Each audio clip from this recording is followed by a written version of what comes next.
Hei, jeg heter Nina. Dette mitt syrom, og velkommen til serien min, Nina Syrom.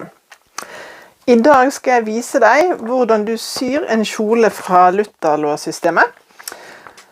Dette et hefte som heter 320, og mønsteret jeg har valgt meg ut heter 48 eller 50, for det at 50 en kjole, og 48 en bluse, og det samme mønster som du tegner ut. Jeg skal vise uttegningen i fortefilm, for jeg har mange filmer om hvordan du gjør dette. Konseptet at til mønsteret, så mønsterdelene her, altså dette mønsteret, hele mønsteret. Det følger med et spesialmålebånd, som du tegner ut mønsteret ved hjelp av. Du måler deg selv, du tar brystmålet, du tar hoftemålet der hvor du måler mest under livet.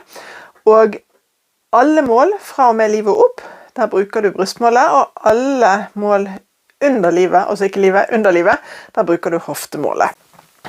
Personlig så har jeg veldig suksess med å sy etter dette mønstersystemet.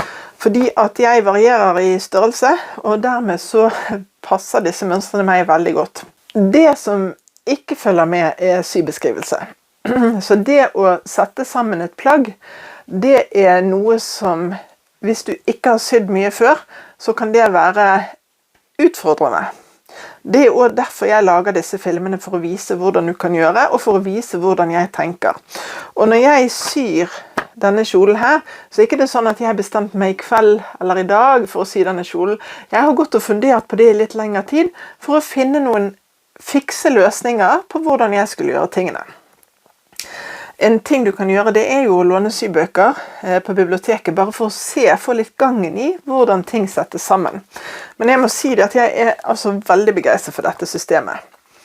Jeg har i alle år trodd at jeg ikke var en kjoledame. Jeg har hatt veldig lyst til å være en kjoledame, men jeg har aldri vært det. Jeg har alltid hatt lyst til å bruke kjoler, men jeg har aldri følt meg vel. Og nå vet jeg endelig hvorfor. Jeg rett og slett ikke en Jersey-kjoledame.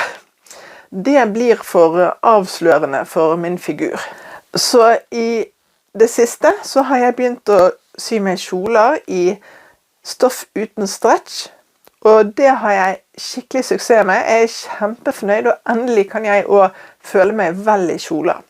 Så det også grunnen til at jeg har lyst til å prøve dette mønsteret som inni her, fordi at jeg vil gjerne ha litt variasjon på kjolene mine. Den som jeg har på meg nå, dette jo andre kjoler jeg har sydd etter det mønsteret, så jeg må på en måte prøve å begrense meg litt, for det kan jo bli litt mye da. Så da prøver jeg en ny kjole. Og det håper jeg du har lyst til å være med på. Her har jeg jo selvfølgelig alltid noen triks på lur som kan være nyttig uansett. Filmen ikke så lang, men det veldig lite søm på denne kjolen. Veldig lite søm. Veldig grei kjole å sy. Så jeg skal rett og slett gå i gang, og da begynner jeg å prate gjennom mønsterdelene, og hvordan jeg har tenkt da jeg gikk i gang.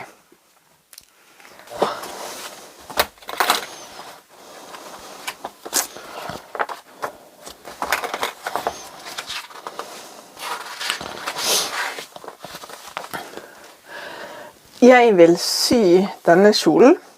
Det kjole nummer 50, fra hefte nummer 320. Jeg hadde tenkt å egentlig sy toppen, men jeg har fått et nydelig indisk håndfarget stoff, så jeg ønsker å utnytte stoffet og sy denne kjolen.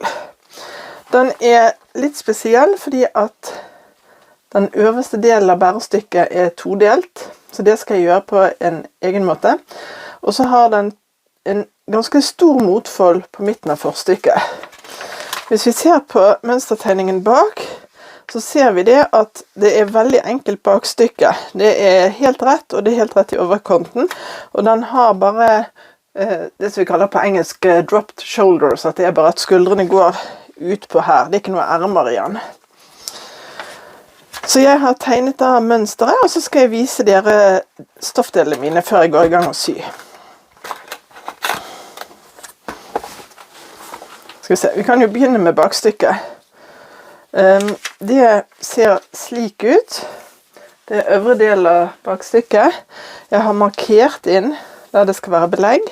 Og når jeg skal gjøre det, da pleier jeg faktisk bare å klippe av den biten, og så klippe belegget.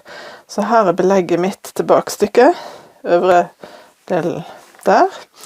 Og så er det selve bakstykket her. Dobbelt sånn. Og her har jeg gjort noe, fordi at jeg har delt det på midten. For jeg ville ha disse trærne liggende mot hverandre. Sånn at det ikke sliter med noe mønstermatch nedover kjolen. Så da blir nedover kjolen så blir det stående trær, og så helt over så blir det altså liggende trær. Jeg har strøket stabilisering bak på belegget. Og nederste delen av bakstykket, det er jo egentlig veldig enkelt. Det er markert her hvor ermet begynner, eller slutter. Så det er det eneste jeg må ta hensyn til her, det er at det er der ermet mitt skal være. Så de to delene skal sy sammen. Så er det bærestykket foran, som egentlig ser sånn ut. Og en skal ha et belegg, så det var egentlig med 1 centimeter her, men det jeg har funnet ut er at hvis jeg har belegget klippet i ett her, og stryker stabiliseringen på her, da kan jeg sy sammen disse to bærestykkene. Et ørlite stykke opp her på midten, bare litt grann, fordi jeg vil at midten av denne skal treffe midten av motfolden på kjolen som henger ned under. Og det kan være litt vanskelig hvis disse er løse. Da er det fort gjort at det forskyver seg. Så jeg skal legge de to bare sånn rett mot rett her. Det blir jo rett og slett at jeg legger de sånn. Og så syr jeg opp bare kanskje 2 centimeter her. Nok til å ha feste til jeg skal sy videre. Og her er selve forstykket til kjolen. Og her er det merket inn disse denne motfolden som skal på skrå nedover på siden. Det tror jeg den kommer naturlig, men jeg skal vise hvordan jeg bretter dette til. Og her blir det jo mye markeringer. Nå skal vi se. Nå er dette midt foran, så det betyr at den skal ligge flat inn, og de to skal inn mot midten. Så det skal altså bli noe sånn som dette.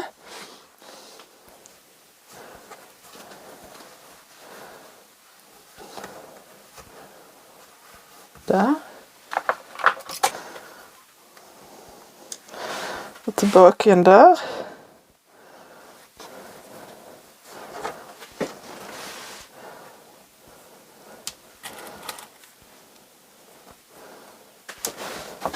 Og det samme her.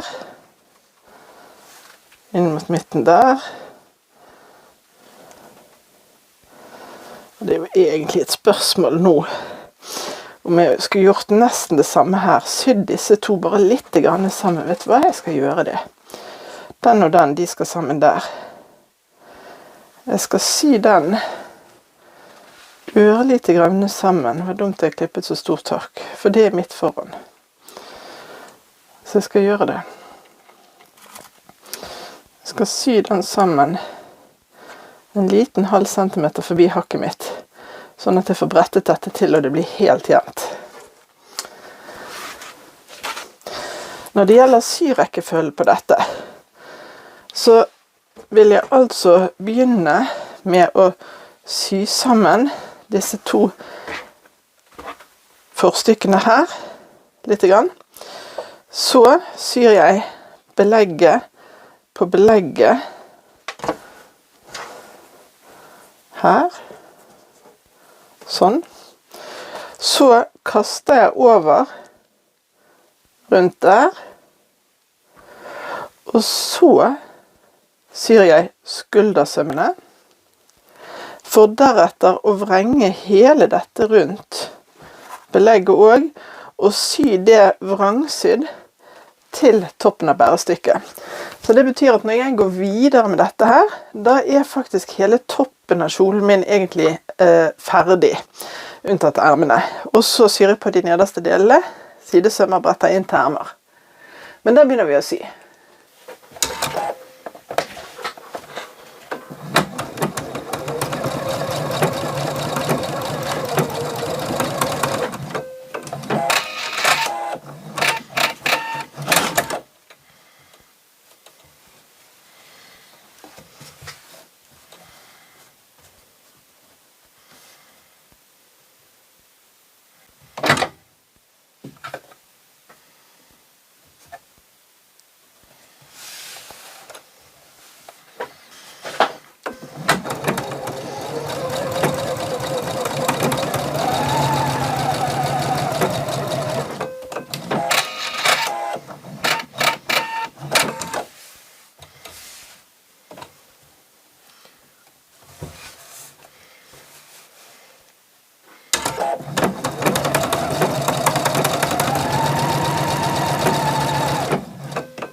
jeg sydd sammen belegget i sidene.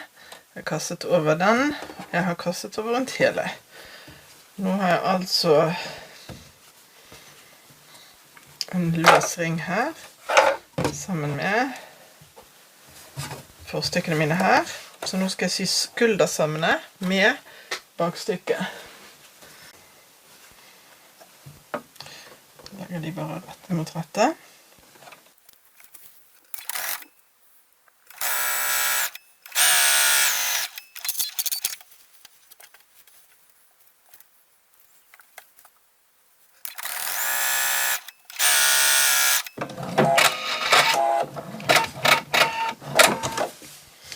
Så kaster jeg over de og stryker de mot baksiden.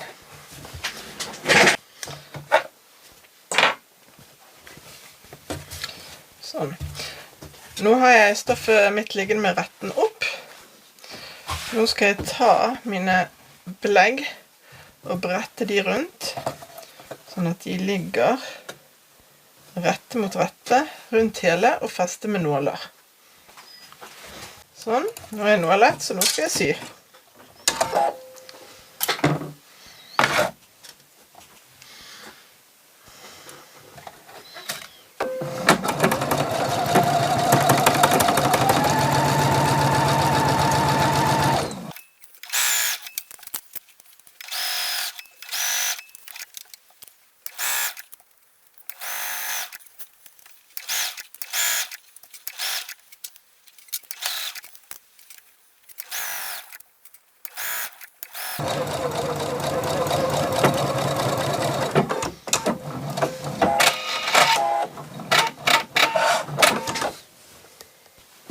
Sånn.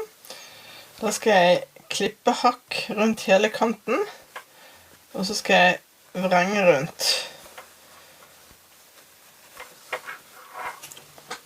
Og da blir forstykkene sånn.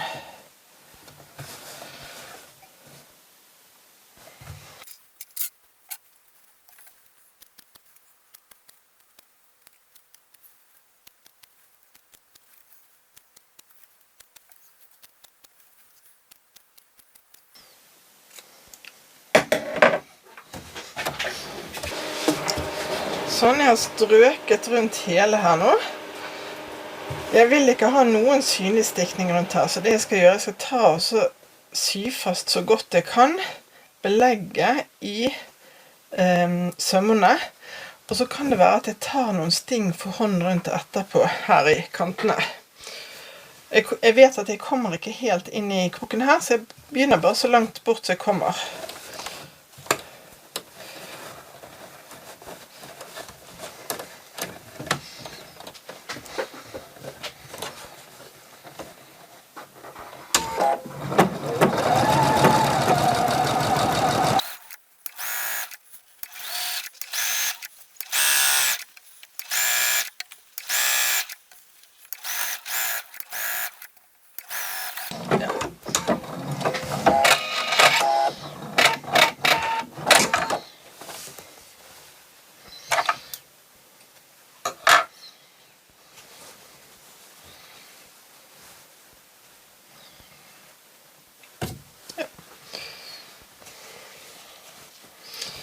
Da stryker jeg den igjen før jeg går videre. For å være sikker på at noe ikke forskyver seg her nede nå, så syr jeg bare en søm for å holde disse her på plass nederst.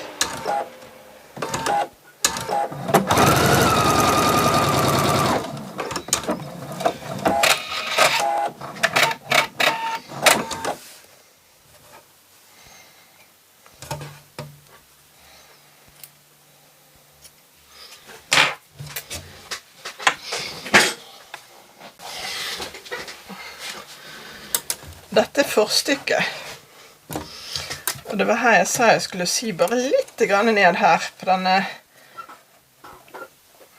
motfolden.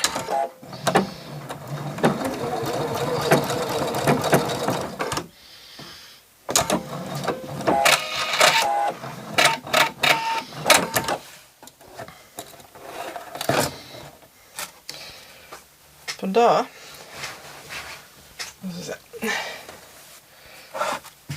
skal jeg brette denne på plass. sånn at denne midten møter midten, og at de treffer kanten her, og her.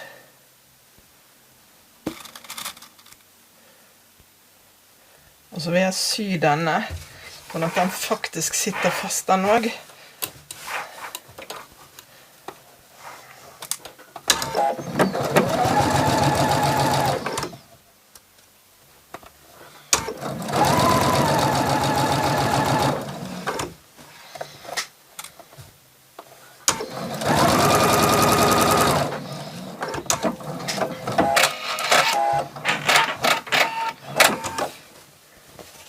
Så her. Det er litt lettere å jobbe når ting henger sammen. Det jeg skal gjøre nå, jeg skal legge denne foran meg med retten opp. Og så skal jeg finne den delen som jeg nettopp jobbet med forstykket mitt, og legge den med retten ned. Og så skal jeg ha sømmen min her og sømmen der til å stemme nøyaktig der.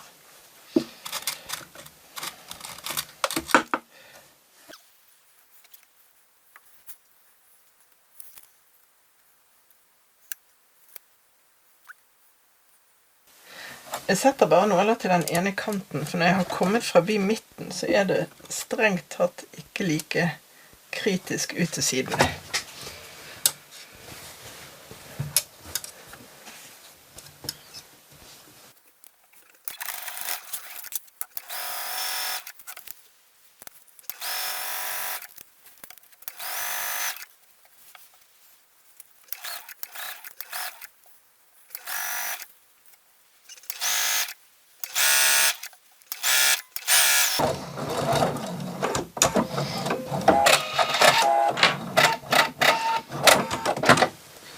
Sånn, for da er jo det spennende. Hvordan gikk dette? Og det gikk helt perfekt. For det er det jeg vil ha, at de to treffer hverandre. Da skal jeg sy på bakstykket, rett mot rettet. Så skal jeg kaste over sidesømmene helt fra bunnen og helt til toppen. Og så skal jeg sy sammen fra der hvor ermet starter ned. Og så skal jeg brette inn for å sy kantene. Jeg kastet over før jeg sydde sammen helt opp til ermeåpningen. Det var markert i mønsteret. Så har jeg strøket sømmene fra hverandre, og dermed også brettet det inn her oppe.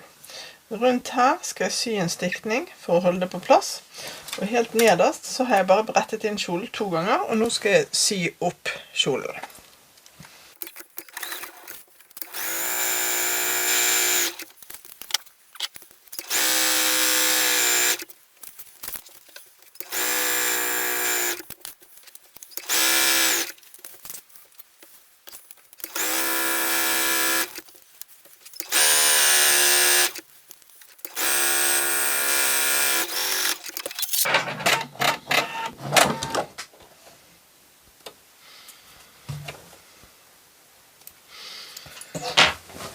Det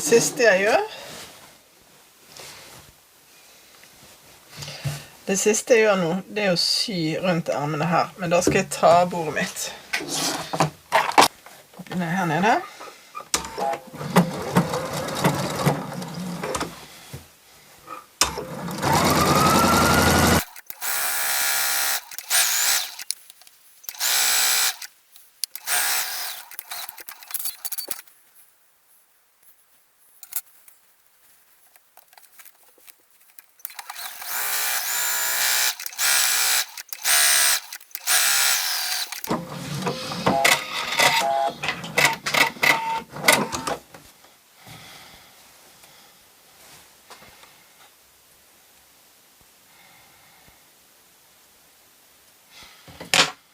Da er kjolen min ferdig. Liten stryking og så noen bilder, så er vi der. Hva syns du? Syns du dette var en grei fremvisning av hvordan man kan sy denne kjolen? Jeg er veldig interessert i å få tilbakemeldinger fra deg, og særlig hvis du har tema som du vil jeg skal ta opp i filmene mine. Jeg blir kjempeglad om du vil gi meg en tommel opp, for det betyr så lite for deg og så mye for meg. Og så ses vi neste søndag til nye filmer. Ha det bra!